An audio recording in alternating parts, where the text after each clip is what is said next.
بیٹیاں تب بڑی نہیں ہوا کرتیں جب وہ سسرال چلی جائیں، وہ تو بڑی ہو جایا کرتی ہیں جب وہ اپنی ماں سے چھوٹے چھوٹے دکھ اور بابا سے چھوٹی چھوٹی ضرورت کا اظہار بند کر دیتی ہیں تاکہ ان کو تکلیف نہ ہو۔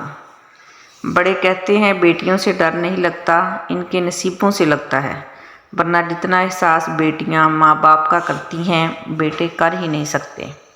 بچپن سے ہی اپنی خواہشات اور اپنے خوابوں کو دفن کرنا سیکھ لیتی ہیں، کبھی ماں باپ کی فکر میں ہلکان ہو رہی ہوتی ہیں تو کبھی بھائیوں کی فکر میں گھل رہی ہوتی ہیں۔ پھر بھی لوگ کہتے ہیں بیٹیاں بوجھ ہوتی ہیں، جبکہ حقیقت میں وہ بچپن سے ہی بوجھ بانٹ رہی ہوتی ہیں۔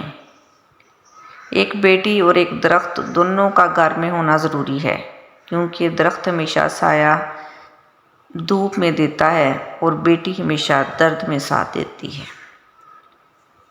اور پھر اللہ نے فرمایا، اے موسیٰ، میں اولاد کے ذریعے بیٹی بھیجتا ہوں جب میں بے حد خوش ہوتا ہوں۔ بیٹیاں وہ خوبصورت بوجھ ہیں جو اللہ پاک صرف خوش نصیبوں سے اٹھواتے ہیں۔ بیٹی کیا ہے؟ حضرت محمد فرماتے ہیں، عورت کے لیے یہ بہت ہی مبارک ہے کہ اس کی پہلی اولاد لڑکی ہو۔ جس شخص کی بیٹیاں ہوں اسے برا مت سمجھو، کیونکہ میں بھی بیٹی کا باپ ہوں۔ جب کوئی لڑکی پیدا ہوتی ہے تو اللہ تعالیٰ فرماتا ہے، اے لڑکی تو زمین میں اتر، میں تیرے باپ کی مدد کروں گا۔ جب اللہ تعالیٰ خوش ہوتا ہے تو زمین پہ بیٹی پیدا کرتا ہے۔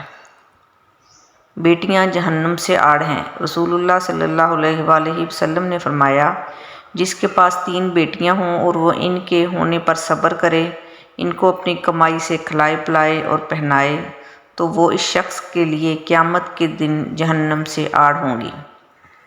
رسول اللہ صلی اللہ علیہ وآلہ وسلم نے فرمایا، اپنی بیٹیوں کو ہرگز ناراض نہ کرنا، کیونکہ مشکل وقت میں تمہاری بہت ہی قیمتی مددگار ہیں۔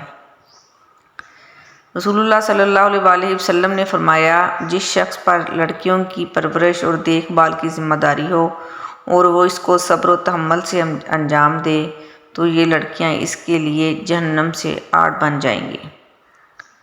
ضروری نہیں روشنیاں چراغوں سے ہی ہوں، بیٹیاں بھی گھر میں اجالا کرتی ہیں۔